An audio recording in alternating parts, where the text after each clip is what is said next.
Welcome to From the Bridge. I'm your host, Rick Jones, captain of FishBait Marketing.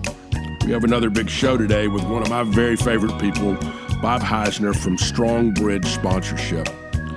Bob is the very best sponsorship strategist I have ever known, and you're going to learn a lot from him today.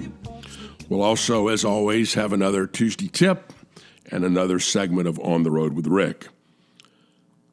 But firstly, let's talk a little today about selling solutions versus selling products.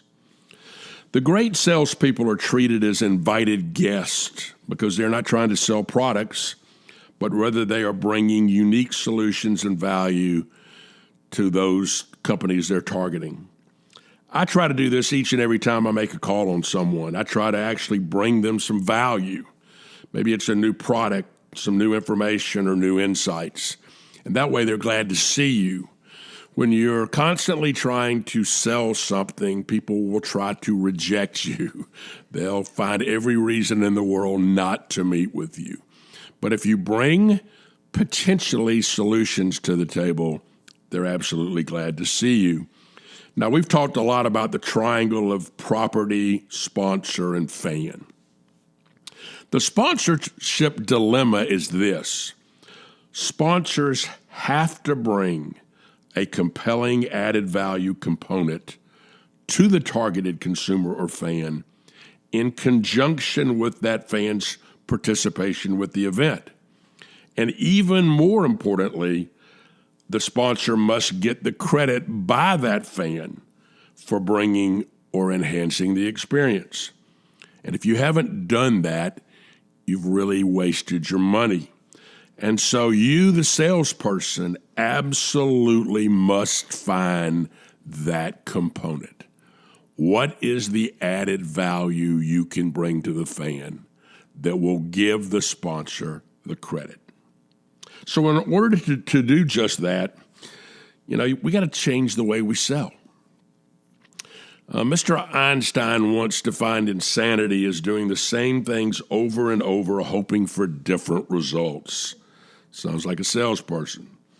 See, the truth is we don't see things as they are. We see things as we are. In order to be successful, we've got to change the way we think. We need to re-engineer our approach, our thinking, our knowledge, our processes, our sales techniques, and that will lead to higher closing rates. So you've got to stop thinking of yourself as a salesperson and start thinking of yourself as a consultant. And there's a big, big difference. Now, I have a formula for starting that. Here's my formula. D plus V plus P is less than C. Now, what does that mean? Well, D is dissatisfaction. It means that you have a case for wanting to make a change. You add to the D the V, which is vision. And vision is the future perfect scenario. You're dissatisfied where you are, and now you've identified where you want to go. And then you add the P to that, which is process. How to get you from where you are now to where you want to be.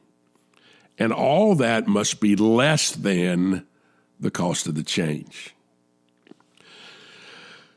The cost of the change is partly emotional, and it's that we've always done it this way, or it won't work here, or that's how everyone else in our industry does it. It's those emotional barriers we have to overcome.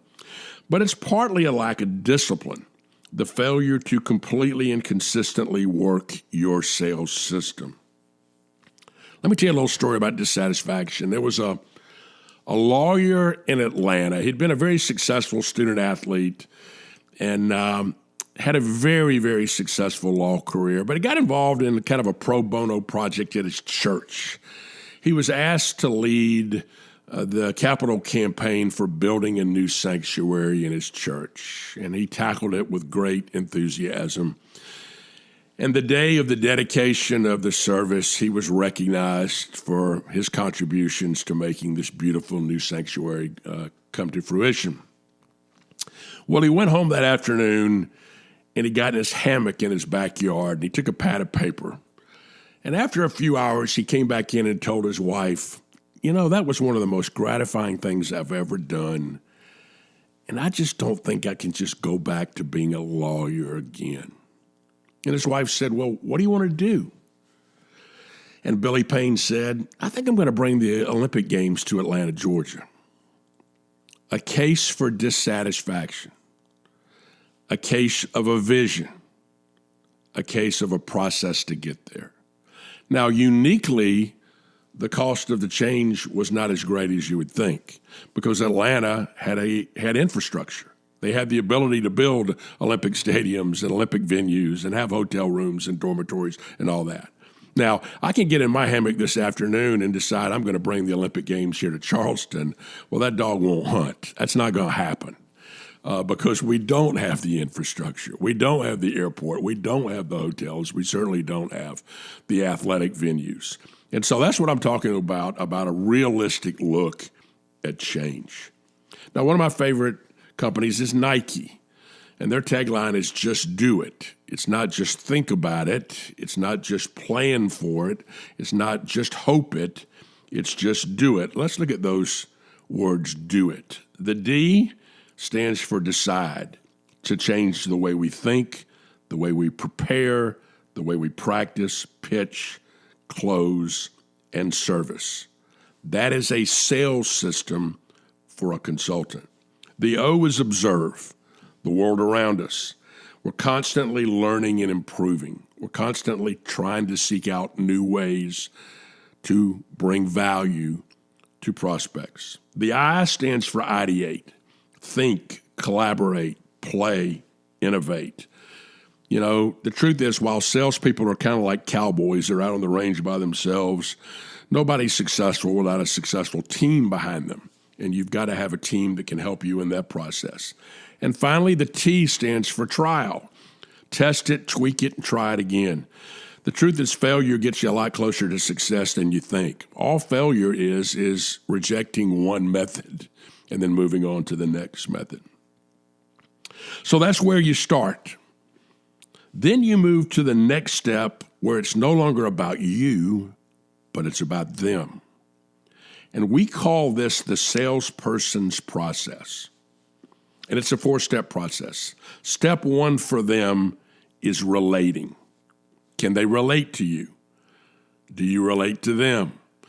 Relating builds trust, which then leads to what I call discovering. And discovering is where you identify the needs they have. Where are problems or where are there opportunities? That leads to advocating. That's when you begin to provide help. You begin to make suggestions of ways to maximize an opportunity or minimize or eliminate a problem. And finally, the last step is supporting. Supporting is when you actually walk the talk.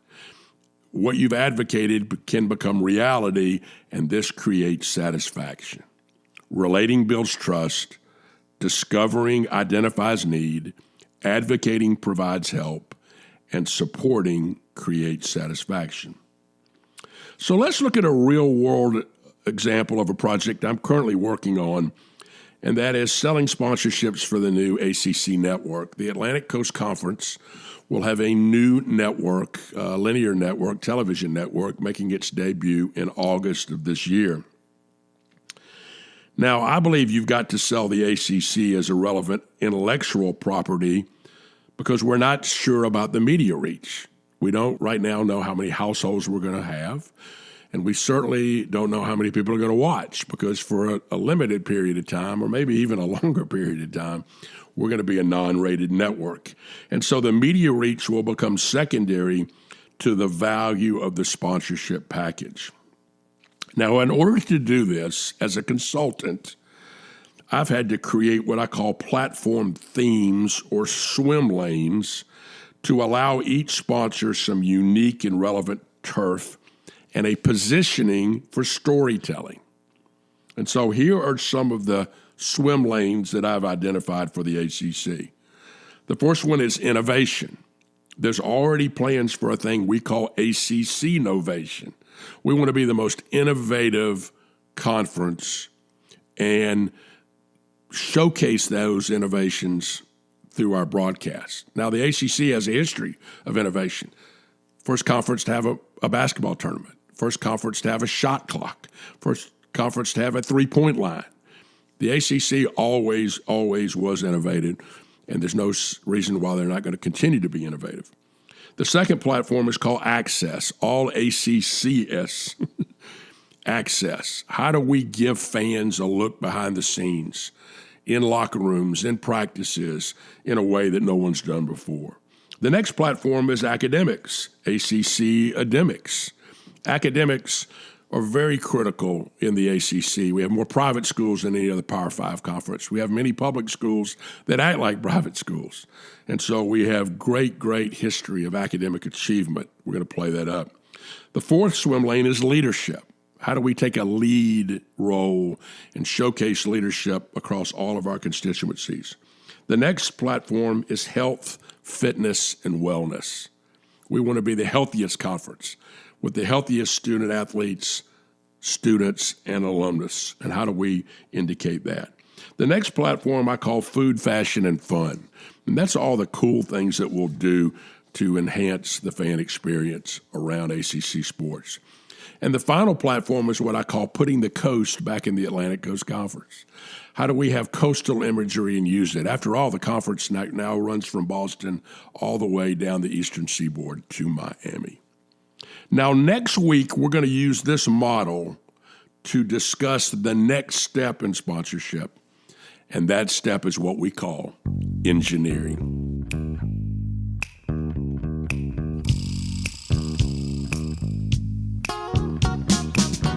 Now, once again, it's time for the Tuesday tip. This one's called All God's Children Hate Mondays. I'm actually recording the podcast on Mondays, but I think universally people are not crazy about Mondays, but conversely, all God's children love Fridays. And as a salesperson, I try to leave folks alone on Mondays. Nobody wants to hear from you on Monday. In fact, have you ever met anyone who loves Mondays? Well, me neither. And the last person you want to sell to is someone that's in a lousy mood. Grumpy brains are automatically set to no. Friday's a whole different story. Everybody loves Friday. For me, Friday should be renamed Sales Day. Any salesperson worth his salt is out calling on customers and prospects on Fridays. Try pitching something on a Tuesday, and by Friday it's been forgotten amidst all the crisis of the week. But if you share an idea on Friday, the person you shared it with will noodle it in their mind and in their head over the weekend. Fridays are also great days to get someone out for a long lunch, maybe a round of golf or an early drink. Book that meeting, activate the out-of-office message on your email, head out the door, and you have a great chance to close a deal or sell an idea. And won't that put you in a good mood?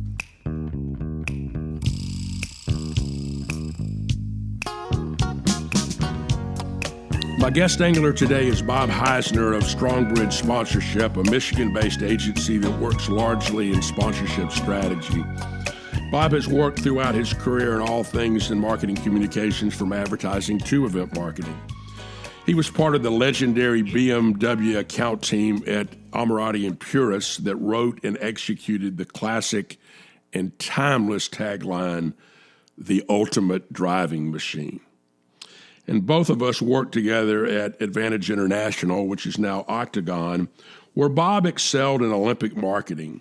He led our new business development for the 1996 Atlanta Summer Olympic Games, where Advantage won 14 out of 17 competitive pitches.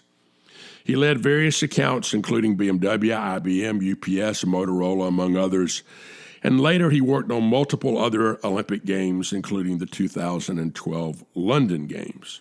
So let's welcome Bob to the program.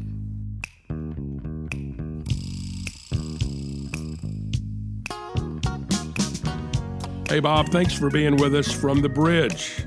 Great to be here, Rick. Hey, tell us a little bit about your professional journey. I know you've worked in a variety of marketing communications industries, advertising, sponsorship, event marketing. Where did it all begin? Well, it is a long and winding road, that's for sure. It started in Michigan. I grew up outside of Detroit, and like so many others in this part of the world, I grew up in a car family. And my dad was in the car business. I started out in the car business, and I didn't know it at the time, but that's what, in a long and kind of winding way, led me to where I am now.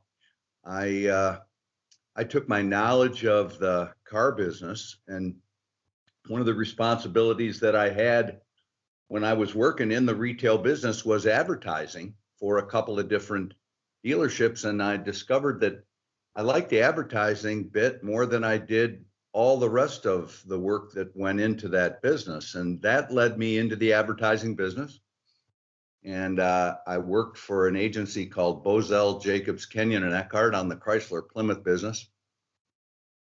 I did that for a couple of years and then found my way to New York, where I worked at, frankly, one of the legendary shops in American advertising, Ammirati and Puris. Yeah, I mentioned that in the intro.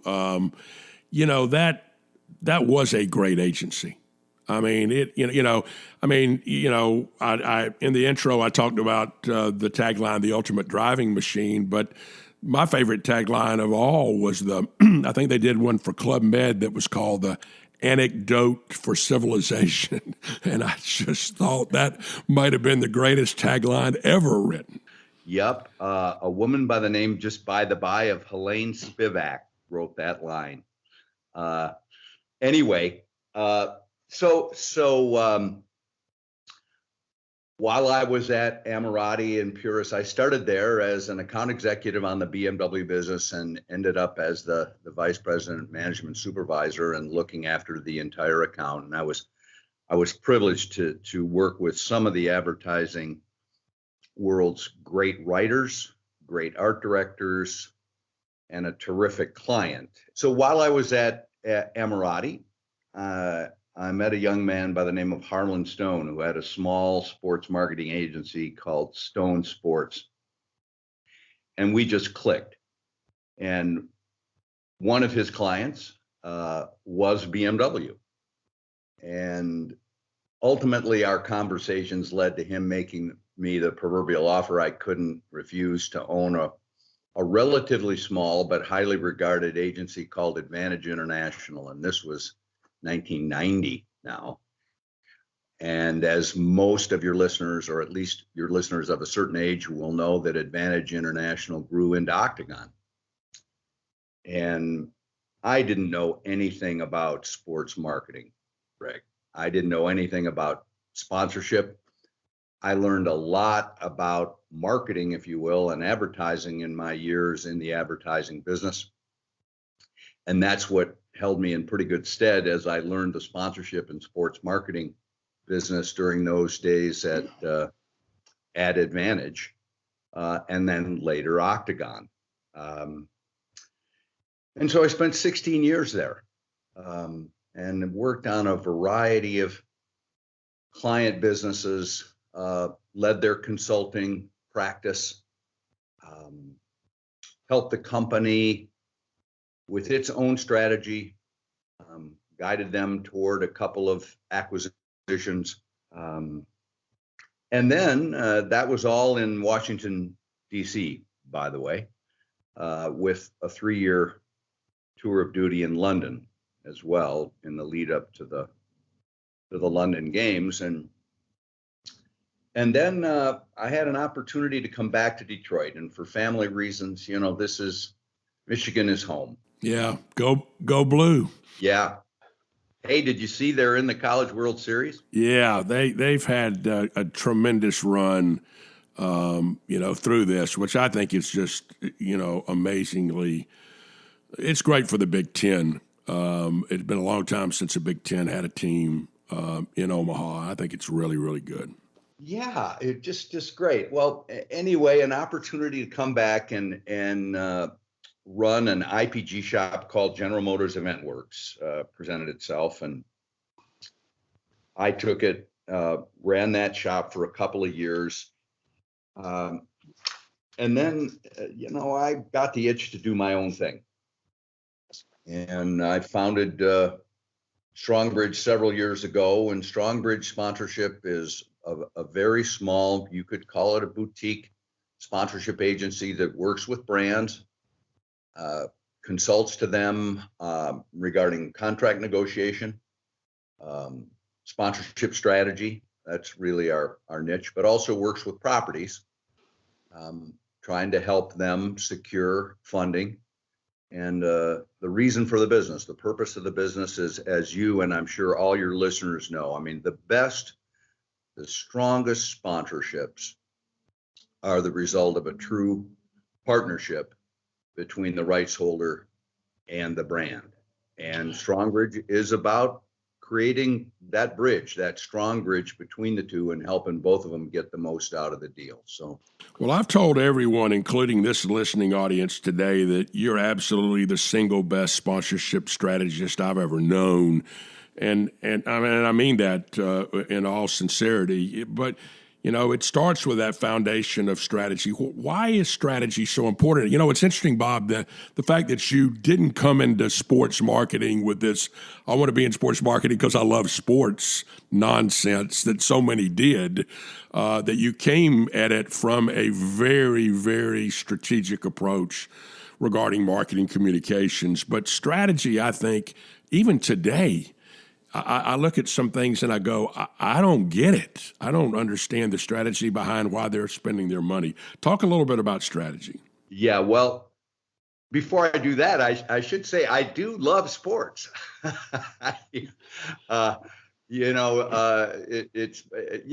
Sports, both as a fan and as a participant. I was a 3-sport athlete in high school, played a little college football. I do love sports, and so the opportunity to mix a love and business was pretty cool. But to come back to your question, Rick, I mean, strategy is so important because it's the essence of differentiation. And you had mentioned in your intro a little bit about Ammirati and Purus and BMW, and I think that's one of the all-time great examples of strategy, a positioning statement and a product, by the way, that were truly unique. If you look back, and this is kind of a little bit of advertising trivia. So the Ultimate Driving Machine, which is a terrific, one of the best positioning statements I think I've come across in my career. In 5 years, that line will be 50 years old. Wow. Yeah. If it ain't broke, don't break it, right? Exactly. But the essence of strategy, as I said, is differentiation. And back in the day, there was this thing called USP, Ultimate Selling Proposition, which that goes back literally to the 1940s. That precedes even me. But in essence, what that was about is, what is it that only you can say or do? And to bring this back to BMW, if you think about when their automobiles arrived in this country, which call it mid-70s, their sedans did something that no other sedans in the marketplace could do. I mean, they could haul people and cargo, but they handled like sports cars. And they were truly unique in that way. And out of that product differentiation, Martin Purus wrote the line, "The Ultimate Driving Machine." And here we are 45 years later, and I think it's safe to say, has stood the test of time. So, strategy is hard, because oftentimes in a world of parity products, there isn't an apparent differentiation, but you have to dig down and you have to find, if at all possible, the essence of it, and then say that in a way that is compelling. And that's the other half of it. You have to find what's different, and then you have to say it in a way that's compelling. You mentioned something about the uniqueness of the BMW relationship with Ammirati and Purus, and then later with Advantage and Octagon.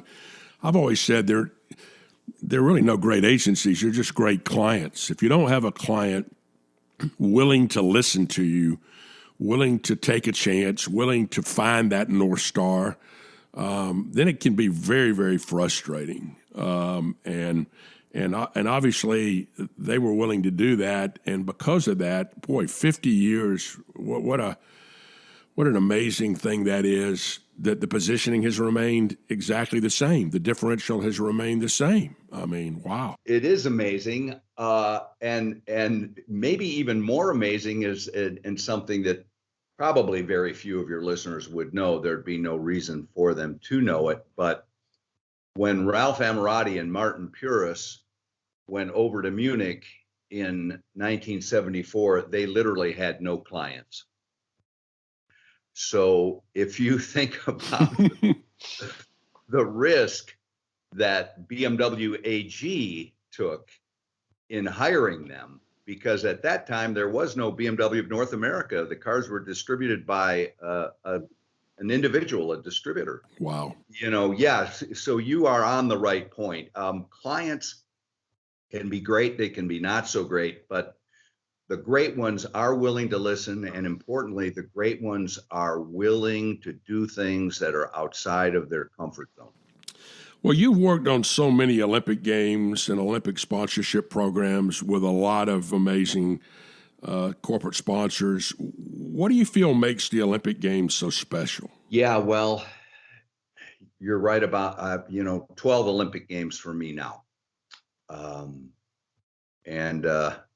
By the time we get to Los Angeles in 2028, there'll be a few more. I think it'll probably be up to 15 by then, assuming that I'm alive and kicking, which I'm planning on.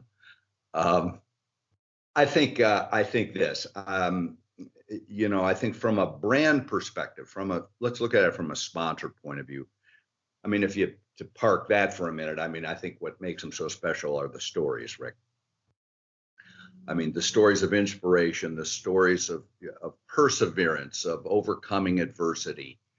And of course, when we talk about Olympics, we shouldn't forget about Paralympics as well, where some of the most inspirational stories of perseverance and overcoming adversity are to be found. And so anyway, I think, when you hear these stories, and, they're just nearly countless, about young athletes who trained in some cases since they were 4, 5, 6 years old, and those would be gymnasts and swimmers in some cases, and then get to a moment where the eyes of the world are on them, and billions of people are there watching and seeing if they will perform. And the wonderfulness of it is that some will rise to the occasion, some will not.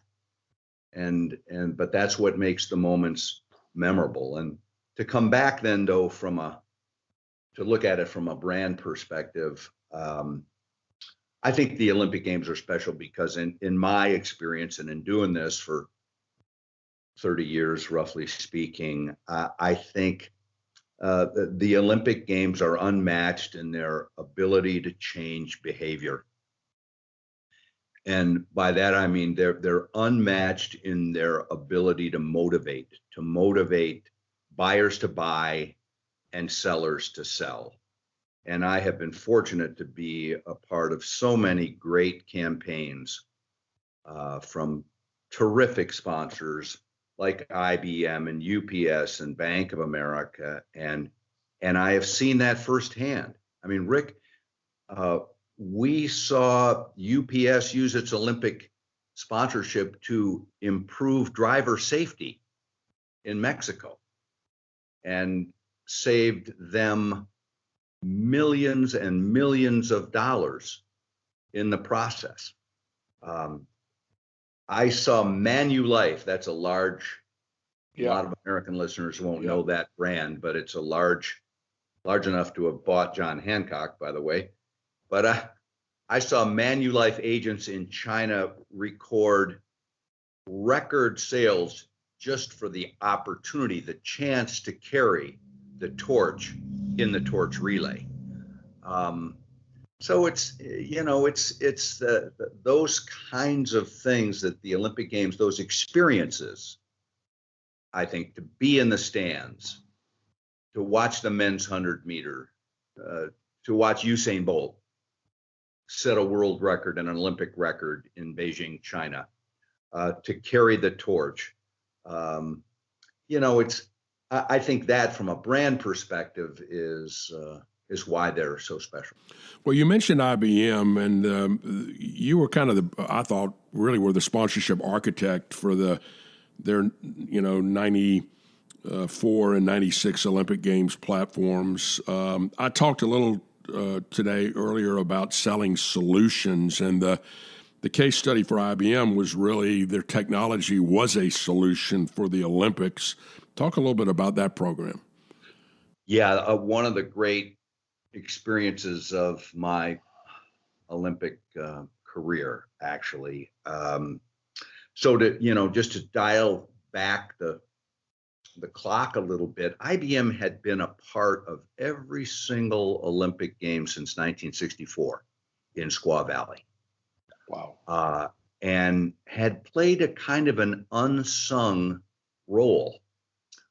And by the time the early 90s had rolled around, information, specifically information management, had just become essential to the management of the games.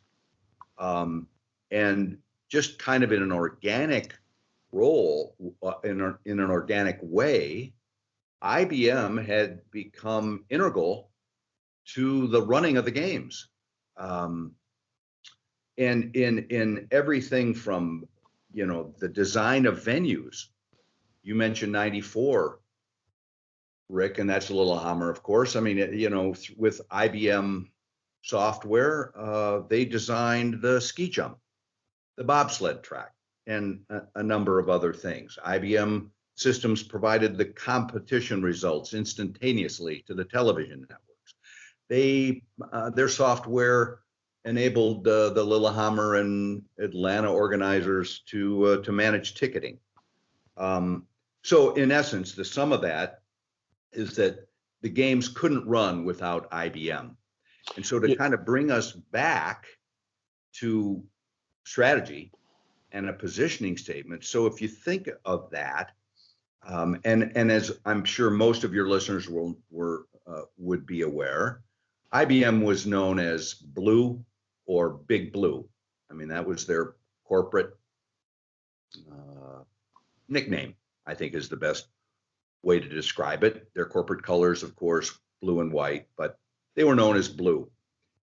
And so out of that notion that the games couldn't run without IBM, that IBM was integral, came our positioning statement, which evolved into a tagline, which was gold, silver, bronze, and blue. Which I thought was the greatest Olympic tagline for a sponsor ever. I mean, it was, and it was interesting.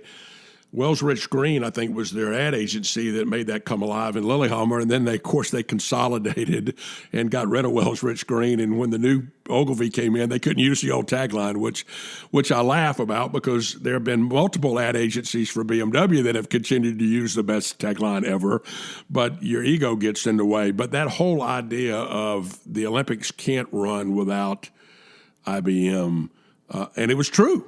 And so you could walk the talk. Yeah. Yeah. It's we always like it when truth actually meets marketing. Yeah, right. Yeah, kind of rare, but we kind of like it when it does. Yeah. Yeah, but the other thing, to come back to what we were talking about a few minutes ago, I mean, it's one thing we found that the games can't run without IBM, but how do you say that in a compelling way? How do you say it in a way that cuts through? Well, that's what gold, silver, bronze, and blue was. But to come back to the case study point that you were on, a lot of people don't know, and even savvy marketers don't know that the Olympic Games is one of the most difficult management challenges in all of business, in all of the world. And the reason that I say that is, and this, you've been around the Olympic movement for a long time as well, a games is awarded Okay, so now you've got to get a business up and running. You're starting at zero and you go to Fortune 500 size and then back to zero in a space of 7 years. Where else does that happen? Well, that leads me to my final question today is the games are going to return to the United States in Los Angeles in 2028. And everything I've read is, number one, they got to raise a whole lot of money. And as you say, they've got to build an infrastructure that comes together and to run the games, and then will be disbanded after that. What are your thoughts on the 2028 games and how are they going to do all this? Yeah, I guess, in just a few words, I would say huge challenges and huge opportunities. Challenges, certainly, to raise $2.5 billion in domestic sponsorship revenue between now and 2028. It's a huge challenge. It's an unprecedented amount for any games in the United States and, in fact, anywhere in the world with the exception of Tokyo. I think Tokyo 2020 will probably get to somewhere around that number, but that's an entirely different market, Rick, as you know, than a much more controlled economy where government and the relationship between government and business is much closer. Anyway, $2.5 billion. And I think that would be a challenge in any era for sure. But in this era of choice, where marketers have so much choice to develop and sell a compelling value proposition will be a challenge for them. The opportunity, though, well, a couple of opportunities for them. One, unlike basically every other Olympic organizing committee that's come before them, they don't have any venues to build. None. So, that's striking. I mean, their athletes' village is going to be some combination of UCLA and USC, and it already exists. All their stadiums are built. So anyway, that's a huge advantage because now they can focus on revenue. They can focus on sponsorship revenue specifically. And the other thing that they've done is they've developed this unprecedented partnership with NBCU.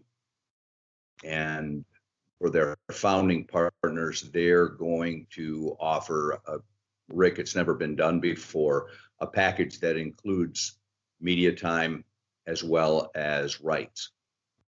So that's a big opportunity. It's an opportunity for sponsors to have, I believe, terrific value. This intellectual property that is the Olympic Games, which, as I said before, is just unprecedented in its ability to change behavior and to be a part of history. I mean, these games are going to be something special, I will tell you. And I've seen a few of them. And I think based on what I know of the games plan, LA could be one of the best, if not the best, summer games ever. Well, Bob, we covered a lot of ground today. We need to get you back on soon to talk even more about the Olympics and big events and ways that sponsors can tell stories. So, but thanks so much for being with us today from the bridge. Always a pleasure talking to you, my friend.